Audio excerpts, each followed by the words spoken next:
Good morning, ladies and gentlemen. I am your host, Michael Barnaud. Welcome to the Blitz and my weekly show where I will be discussing some of my thoughts on recent happenings in the football world, pertaining particularly to the NFL. But today, I want to touch on this coronavirus unemployed situation very briefly.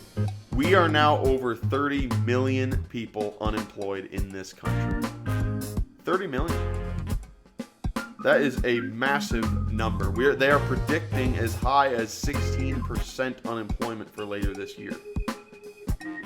Numbers that we haven't seen since World War II. Debt that we're talking about that we haven't seen since World War II. I'm not as concerned about the debt because we're never going to pay it off anyway. Sort of like how I view my student loans at this point. I mean, they could make it. I owe, more than I'll be able to pay back. I mean, they might as well make it $1 billion what I owe, as far as I'm concerned. There's no way I'll be able to pay it back anyway, and that's sort of what we have to do here. I think we need to spend as much as we absolutely have to keep the economy from completely collapsing and doing whatever it takes. And letting the states go bankrupt would be a pretty bad idea, in my opinion. But the 30 million unemployed, it was just a number that just boggled my mind, was worth mentioning. Over half the states have reopened their economies just a few days ago now. Texas has reopened pretty much all businesses with limited capacity. I mean, these states are reopening, but with restrictions, which I don't want to say that I absolutely agree with, but it gives us some kind of an experimental type thing that we can look at what happens here. And besides, it's a chance I think that's worth taking after as much time as we've spent with a lot of the economy shut down. I think it's a chance that is worth taking, and I do commend the states that are doing it. Hopefully this goes well. I really hope this thing ends sooner than we all think, and I hope that the summer months at least the virus goes away, or at least takes a break for a while, and we're kind of able to get back to some semblance of normalcy here in the United States. But anyway, enough politics. Let's get to today's topic, which is the topic of mobile quarterbacks and what is the difference between a running quarterback and a mobile quarterback. Seeing as how I had this discussion with a friend just recently, and he threw in two quarterbacks. He compared Cam Newton and Pat Mahomes to each other as if they're the same quarterback. I hear people say, "Oh, who would you rather have, Lamar Jackson or Patrick Mahomes?" Things like that, as if these guys are the same type of quarterback, when they're really not at all the same. They're very different. The only thing they have in common is that they are somewhat athletic. They have a baseline athletic ability. That is the only thing they share in common in terms of their playing style. They could not be used more differently. So today I want to outline some of the differences between what I call mobile quarterbacks and what is a running quarterback. We will start first with the running quarterback category. These are guys who their ability to run and be a running back, like an extra running back in the backfield, is an integral part of who they are or who they were. I will use some examples of guys who are retired now or they're out of the league now, and what the fatal flaw is, the difference between the two. Running quarterbacks include guys like Lamar Jackson. Cam Newton is in that category. I would say that Vince Young, Michael Vick were also more in the running quarterback mindset, where their mobility was such, they were such good athletes that they wanted to trust their athleticism more than their arm. They're more comfortable just running and trusting their legs than trying to fit it into a tight window. And I think that is why they're just fatally flawed inside that way. Most times. Now, Cam Newton had a very successful early part of his career because he was able to stay healthy for a long time. Mostly because he was bigger than most of the guys he was going up against. Even the linebackers. Cam Newton was the biggest backup skill player on the field. Even the linebackers hitting him are smaller than him. So he stayed healthy for a relatively long time. But as we have seen, he started to break down in recent years. It started in 2018, the second half of that season. He injured his shoulder, and it got to a point he couldn't throw the ball 10 yards downfield. And the Panthers shut it down the offseason. Okay, he'll get the whole offseason, he'll come back. But then we got to last season, and Newton gets hurt in the preseason, injures his foot, and then in season, he's not himself the first game. And then the second game, when I watched him in the second game against Tampa Bay, and he was missing guys by a country mile. He's missing wide open receivers. These guys are open even for college. These are college football windows he can't throw into in that game. These guys these receivers are running with no one around him. Tampa Bay's pass defense ranked toward the bottom of the league last season, and he can't put it on them. And that was when I knew that something was really wrong with Cam Newton. And the fact is, his body has started to break down on him, which is the problem ultimately with the running quarterback. There are so many things you're up against. The first is it's hard to dig yourself out of a hole with guys like this because they don't throw the football on an elite level. In order to get back into a game in the NFL, you've got to be able to throw the ball well and consistently down the field. And most of these guys don't fit into that category. And if they did, it was for a limited time. You're up against the injury problem. Eventually they're going to take the wrong hit and they're going to get hurt, which has happened in virtually every case. Or more commonly, defensive coordinators in the NFL, all they do is sit around and watch film all day. And it's not that hard to pigeonhole a guy who only throws to one or two spots on the field. Whereas with the more traditional passers are actually more difficult to defend because they can throw it anywhere they want. And that, I have learned as a defensive coordinator, is what I would want to prepare more for a running quarterback than a statue who can throw. Because with the guy who can throw, there's so much we have to defend from a coverage standpoint. Whereas if the guy likes to run, we can do all kinds of things to stop him. Especially if he doesn't know how to extend the play well. And that is the other thing about many running quarterbacks, which I'd say that's the big difference between them. They don't know how to extend the play like the mobile guys do, and I'll get to them in a second. And another guy I have on the list was Vince Young. Michael Vick was more of his freak athleticism was what separated him. We saw him when early on in his career, he didn't throw the ball well. Then he improved a little bit. Then he went to prison. He comes back. He was effective in his first year with the Eagles, and then he fell off a cliff. Yet again, it was an example of defensive coordinators they figure you out. And with those running quarterbacks, their gameplay is too simplistic.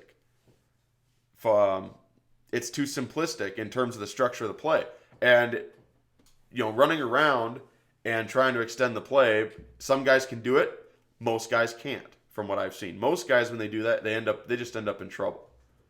But these are guys, I call them running quarterbacks. Their ability to run with the ball and be a runner is integral to their success as a quarterback. And these are the guys that I put into that category. Now we get to the mobile quarterbacks. Okay, a mobile quarterback. These are the guys who can actually have long careers. They can because their mobility is they use it only to enhance themselves as a passer. I'm just drinking my coffee this morning. They use it only as an ability to enhance themselves as a passer. So, for instance, Russell Wilson wrote the book on this category. Aaron Rodgers, particularly when he was younger, less so now. He's not as fast as he was, but again, a mobile guy. But Russell Wilson is kind of the poster child for what I call the mobile quarterback. When you watch Russell Wilson play, when he doesn't run the ball unless it's the smart thing to do. For example, if a team brings 6 or 5 on a pressure and they run man behind it, and he sees a wide open hole, he just goes because it's a smart play in that case, and he's a good athlete. So just take the opening and he runs. He gets an easy 15, slides and goes down.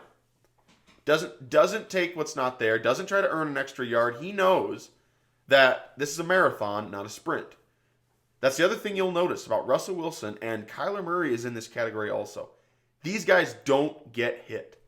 When you watch them run with the ball, they never get hit. Ever. They slide.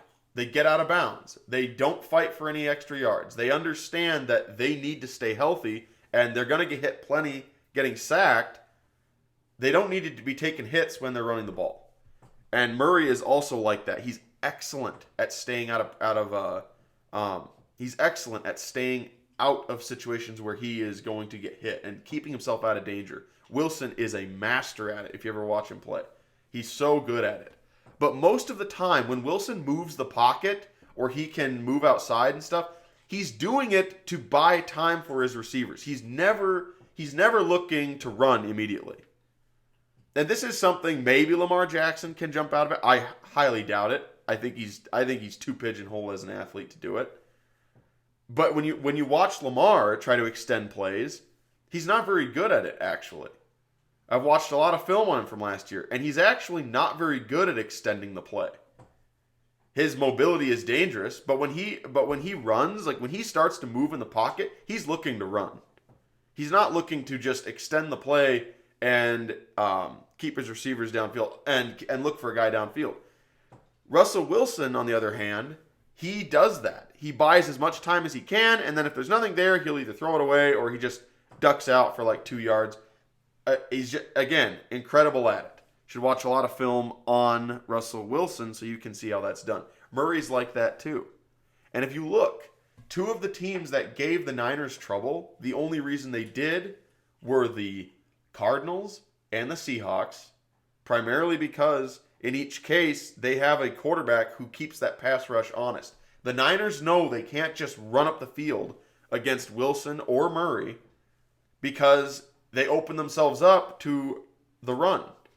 Like, he can get upfield, he can escape the pocket, and that's when he's really dangerous.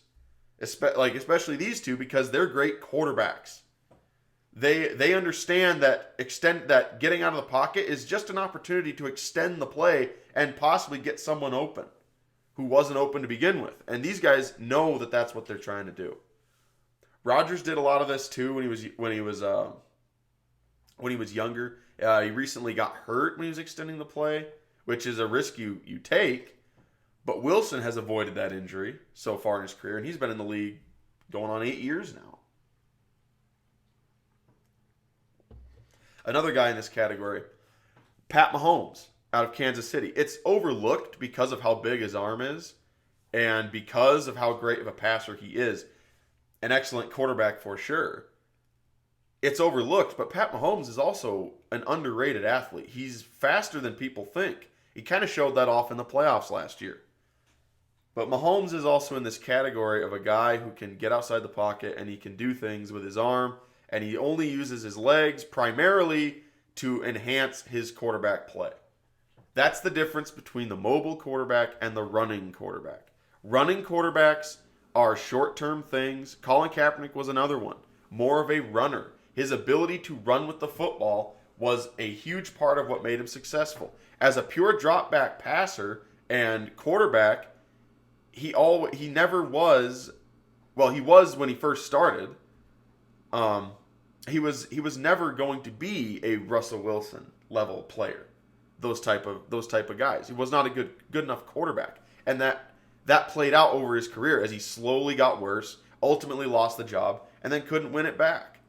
And then the rest, of course, is history. And I'm going to stay off of that, what he did after that. But it goes the same for a lot of these quarterbacks I call runners. They have success early, but unless their game is multifaceted, as in unless they're a great quarterback, their career will be short-lived. They will have some short-term success, and I think Lamar Jackson is still living through that short-term success. But over time, they have to prove they can and will throw the ball, read defenses, understand protection, and make plays both in the pocket and learn to make plays outside of it when they extend the play. Which it's hard to teach. I'm not sure it can be taught. It's almost an instinct. You watch Wilson play, it's an instinct with him. Pat Mahomes, it's an instinct. I don't know that it can be taught. And like I said, Murray's in that category also. The primary difference between these two categories of players is mobile quarterbacks can have careers, running quarterbacks cannot. At least not a long one. Cam Newton, to be honest, has made it longer than I thought he would. And I'm not saying he's done either. I personally would like to see him come back and find a team and have success. I think it's going to be difficult because it's hard to think of a team that's really in the quarterback market at this point. Everyone's kind of settled on their guy for next year. So wherever Newton goes, he will have to compete with somebody who is going to be a franchise guy. Or at least a guy who the organization views as their franchise guy. And so that is the difference. I hope that people can understand what I've outlined between these two groups and how they're not the same. And it's why I have predicted Lamar Jackson will not have a prolonged career, and I think he's going to start fading fairly soon here. Maybe next year, maybe the year after that. I don't know. We have to see. It's going to be fascinating to see what happens this offseason with that Ravens offense. Has the rest of the AFC North figured it out? Have all the teams in the league, now that they'll have a full offseason to study it, will they start stopping it? The Niners ran an offense like this, in case people forget, and it eventually got stopped. It worked for a season and a half when Harbaugh had Colin Kaepernick. It worked for a long time, but it slowly lost its effectiveness. It was no longer new. It's not a new thing anymore. There was some internal strife with that situation, but it was the same thing. They ran an offense just like this, and it eventually fizzled out because it's not built for long-term success. There are too many things that need to go right, and not to mention it's hard to play from behind. Say you get behind against a team, it's very hard to come back when you run an offense like this, where it's so heavily predicated on the run game. So that is the difference. Mobile quarterbacks can have careers. They are guys who use their mobility to enhance themselves as a passer. I have outlined several examples, and then you have running quarterbacks who I've also outlined examples of them too. Let me shift here to how the two top units and the two top teams in each league are dictating what everyone else has to do. And that is the top offense, Kansas City. The way the rest of the AFC West drafted this year, in particular the Raiders and the Broncos, shows you exactly what that effect the Chiefs are having on teams. The Raiders and the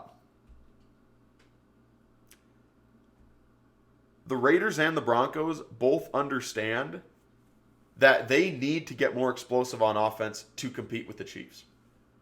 As we saw in the Super Bowl, even that great 49ers defense that is built to play the Chiefs, even they could not hold them down all game. They could not hold them under 30 in the long run. They won for most of the game. They won 3/4 of the game. And this proves, against the Chiefs, you can win for 3 quarters, 3.5 quarters. They'll still hang 30 on you.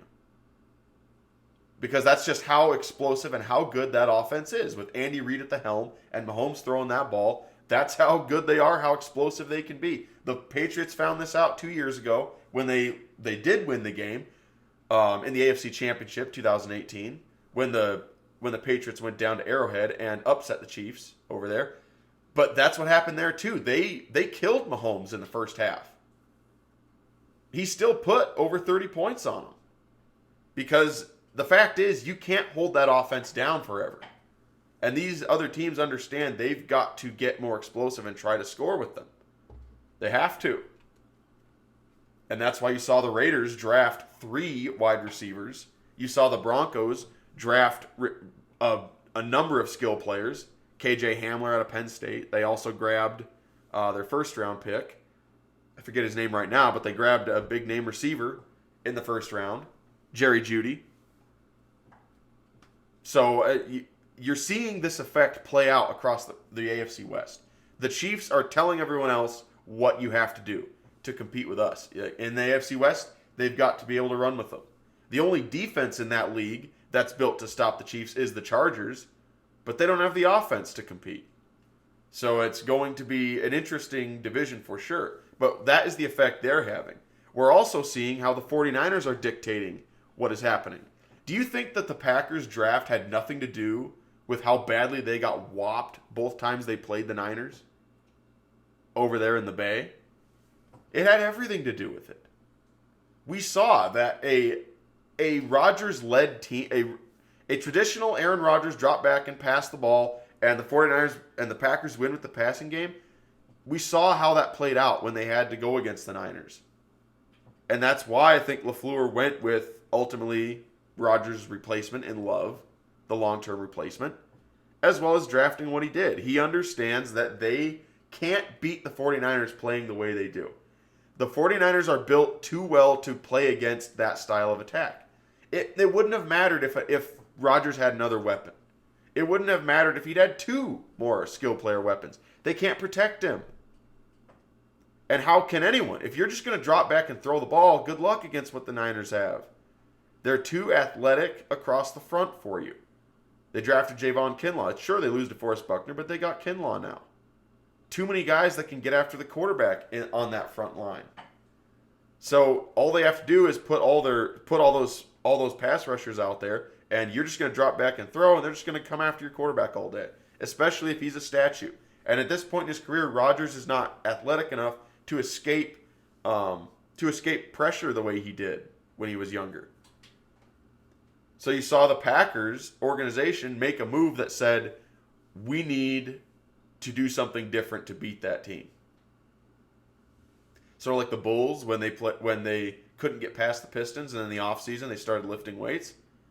I think you're seeing some of the same thing here. A team understands that if they're going to get over the hump against that team that has their number, they have to change something about themselves. And for the Packers, that means they've got to get more physical. It's not their cover one defense. It's not that they didn't have enough. It's not that they didn't have enough weapons or enough skill players. The problem was they're not physical enough to handle the Niners on defense. And on offense, the 49ers are tailor-made for them. And so they made moves to try and address that. Now, I happen to not agree with the Packers' decision. I didn't like them drafting Love. I think he's a flawed player. I'm on the record right now about it. So if he does turn out good, this is here for everyone to go back and look and see I got it wrong. But I'm not a believer. Not a believer in Jordan Love. And they traded up to get him. Sure, they only gave away a 4th-round pick to do it, but they didn't have to. I think the Colts might have been bluffing, but in terms of moving ahead to draft him. But even so, I just don't think he was worth it, especially when you were that close.